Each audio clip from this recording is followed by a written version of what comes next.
काफ़ी चौकियों पे कई भक्तों के आपने देखा होगा कि वो फूंक मारते हैं। फूंक मारते हैं तो हाजिर आ जाती है, फूंक मारते हैं तो किसी चीज़ को अभिमंत्रित कर देते हैं, जैसे जल को अभिमंत्रित कर देते हैं, बताशों को अभिमंत्रित कर देते हैं, लौंग को अभिमंत्रित कर देते हैं। साथ ही साथ में जैसे राई होती है, पीली सरसों होती है गठबंधन के लिए, ताकि आपके घर की सुरक्षा हो, उनको पढ़कर देते हैं, आपको अभिमंत्रित करके देते हैं।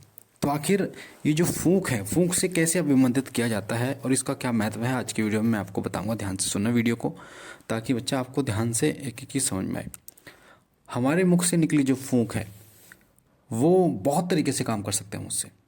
पहले आपको बता देता हूँ कि वो फूंक काम कब करती है। कोई भी आप मंत्र जप करते हो, विशेष रूप से गुरु मंत्र का जितना जप करोगे उतना अच्छा है आपके लिए। जब आप किसी मंत्र को, किसी चालीसा को, किसी भी स्तोत्र को या किसी भी नाम को, जब आप उसको सबसे ज़्यादा जपते हो, सबसे ज़्यादा पढ़ते हो, तो आपकी वाणी सिद्ध हो जाती है। एक ऐसा समय आता है जब आपकी वाणी सिद्ध हो जाती है, आपके मुंह से निकला एक एक शब्द जो है वो सत्य होने लगता है।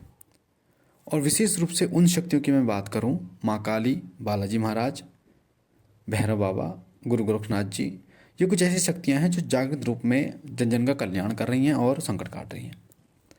अगर आप इन देवताओं का जप करते हो, या माँ दुर्गा है, वैष्णो माता है, या 10 महाविद्याएं हैं, तो होता क्या है, इनके जप के कारण आपकी जो जीवा है वो सिद्ध हो जाती है।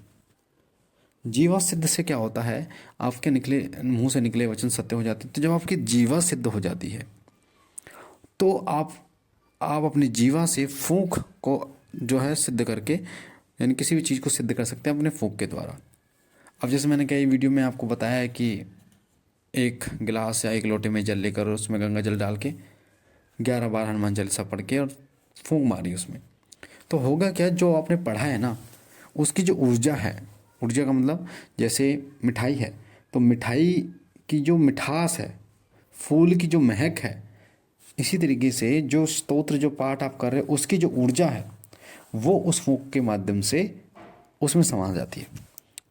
एक धागे का भी मैंने आपको उदाहरण दिया था कि धागा, लाल धागा हनुमान जी के लिए आप बना सकते हो, माँ काली के नाम से आप बना सकते हो। हनुमान जी का जो लाल धागा आता है, हनुमान चालीसा से 11 बार पढ़ के, जैसे एक हनुमान चालीसा पढ़ी, फूंक मारी आपने, गांठ लगा दी, फिर दूसरी बार हनुमान चालीसा पढ़ी, फिर फूंक मारी, गांठ लगा दी, ऐसे ही 11 गांठें लगाकर हनुमान चालीसा से, और जो धागा है उसको हाथ में लेके हनुमान जी महाराज से विनती करके, जिससे नाम से बनाना है, उसके नाम, माता पिता का नाम, रहने वाला कहाँ का, उनका नाम से, कि बाबा ये उनके नाम से मैं धागा है दे रहा हूँ, और इस पर कृपा कीजिए, इनके घर पर, इनके शरीर का बंधन कीजिए, जो भी नकारात्मक शक्ति है उसको बाहर निकालिए, और सबको, शरीर को ठीक ठाक रखिए। जोत के ऊपर से 7 बार घुमाकर दे दीजिए पहनने के लिए। नियमों का पालन करेंगे, तामसिक चीज़ों को परहेज करेंगे, बिल्कुल टन रहेंगे ठीक ठाक। तो जो फूंक होती है उसे जल अभिमंत्रित किया जा सकता है। फूंक से ही आप किसी सामग्री को अभिमंत्रित कर सकते हैं, जैसे लौंग होती है, जैसे किसी शक्ति है ना किसी के ऊपर, और वो शक्ति ऊपर नहीं आ रही, ऊपर का मतलब है कोई भी शक्ति जो है वो हमारे मूलाधार चक्र के ऊपर बैठती है, जो हमारा पहला चक्र होता है उस पर बैठती है, वो मूलाधार चक्र पर। अब उसको ऊपर लाना है, यानी मूलाधार चक्र को कहाँ, आगे चक्र पर लाना होता है। शक्ति मूलाधार चक्र पर बैठती है, और आगे चक्र पर जब वो बैठती है, जब वो आती है कुंडली के माध्यम से, तो वो पूरा अपना अस्तित्व जो है पूरे शरीर पर अपना आधिपत्य करके और बोलना शुरू कर देती है कि मैं शक्ति ये हूँ, ये हूँ, वो हूँ, ठीक है, इस तरीके से। तो जब उस शक्ति को नीचे से ऊपर बुलाया जाता है, तो लोगों को अभिमंत्रित करके अगर उस व्यक्ति को खिला दिया जाए विनती करके कि जो भी शक्ति उसको ऊपर लाइए, तो वो शक्ति ऊपर आ जाती है। तो लौंग अभिमंत्रित की जाती है, वो भी फूंक के माध्यम से की जाती है। अब ये डिपेंड करता है, निर्भर करता है कि आपने जो मंत्र सिद्ध किया है, आप 21 बार पढ़कर या 11 बार पढ़कर उसमें फूंक मारेंगे। जो आपने सबसे ज़्यादा जप किया है, जो मंत्र, जो चालीसा सबसे ज़्यादा आपने पढ़ी हो, उसको पढ़ के फूंक मार दीजिए, तो वो लौंग अभिमंत्रित हो जाती है। फिर सामने वाला उसको खाता है तो नीचे से सवारी ऊपर की तरफ आ जाती है। अब आपने देखा होगा राई अभिमंत्रित करते हैं, कहीं पीली सरसों अभिमंत्रित करते हैं, तो वो उसका क्या मतलब होता है। राई और जो पीली सरसों अभिमंत्रित की जाती है वो घर बंधन के काम आती है। आप अपने घर में चारों तरफ, चारों कोनों में अगर राई या वो बिखेर देते हैं तो आपके घर की रक्षा होती है।